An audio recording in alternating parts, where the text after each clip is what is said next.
নমস্কার বন্ধুরা, মামনি রান্নাঘরে সবাইকে স্বাগত। আজকে আমি বানাবো নিরামিষ বিরিয়ানি। নিরামিষ, একেবারে নিরামিষ। আর রসুন, পেঁয়াজ, মাছ, মাংস কিছুই থাকবে না, একেবারে নিরামিষ বানাবো। তার জন্য কি কি উপকরণ নিয়েছি বলে দিই।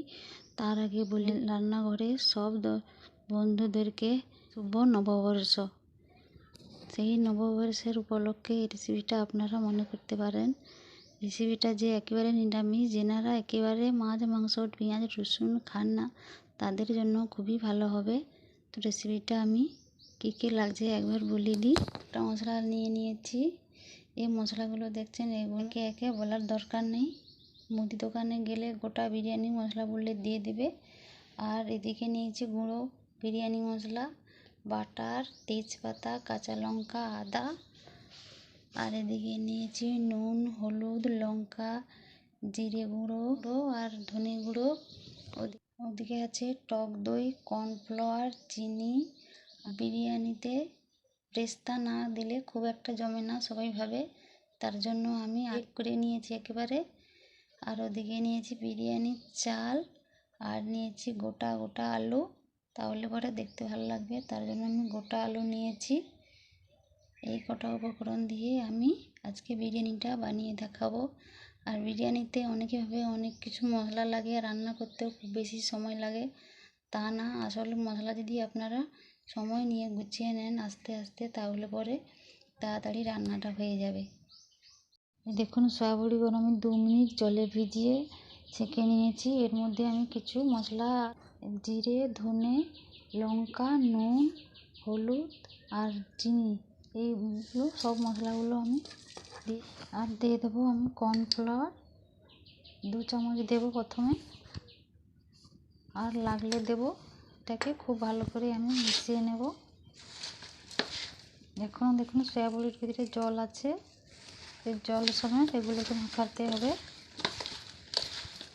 তাহলে পরে যখন এটাকে রান্নাটা করবেন তখন একেবারে মাংসের মতো খেতে লাগবে। মুঠো করে এরকম চাপ দিয়ে এটাকে মাখাতে হবে। এই চামচটার আমি 3 চামচ দিয়েছি। আপনারা যেরকম বানাবেন সেরকম পরিমাণ দেবেন। ভালো করে মাখানো হয়ে গেছে। এবার আমি উনুনের সামনে চলে যাব। দেখুন, জল আগে থেকে আমি জলের হাঁড়ি বসিয়ে রেখেছিলাম।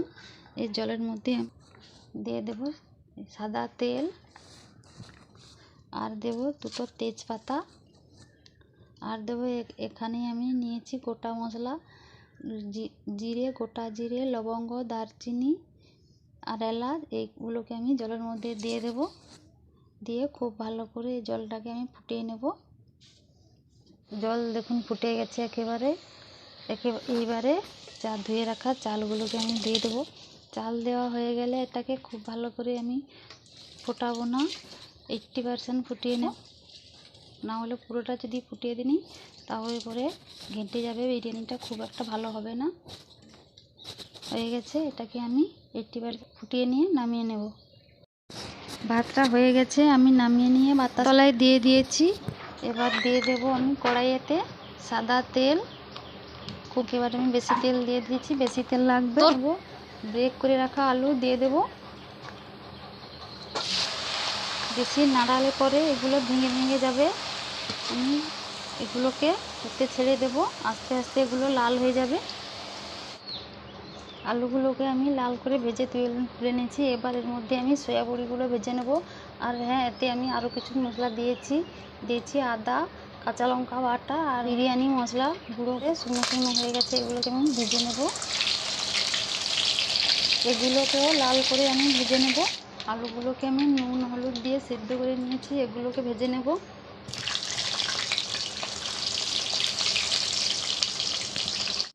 সবগুলো ভেজে নিয়েছি, দিয়ে অল্প একটুখানি তেল কমিয়ে নিয়েছি। এবারে তেলের মধ্যে দিয়ে দেব আমি গোটা মশলা দিয়ে দেবো। তারপরে একটুখানি তেল চিপকবে না, হলুদের মধ্যে দিয়ে দেব আদা, কাঁচা লঙ্কা বাটা। কষানো হয়ে গেছে। এবার এর মধ্যে আমি গুঁড়ো মশলাগুলো যেগুলো আছে সেগুলো দিয়ে দেব।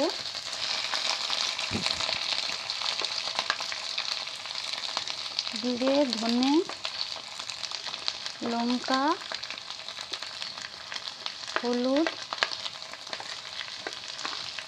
আর স্বাদ মতো নুন দিয়ে খুব ভালো করে আমি মশলাগুলোকে কষিয়ে নেব। মশলাগুলো কষানো হয়ে গেলে এবার দিয়ে দেবো আমি টক দই।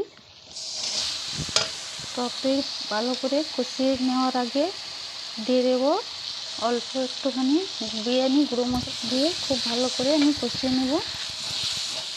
হয়ে গেছে, অল্প একটুখানি জল দেব। গ্রেভিটাকে খুব ভালো করে আমি কষিয়ে নেব।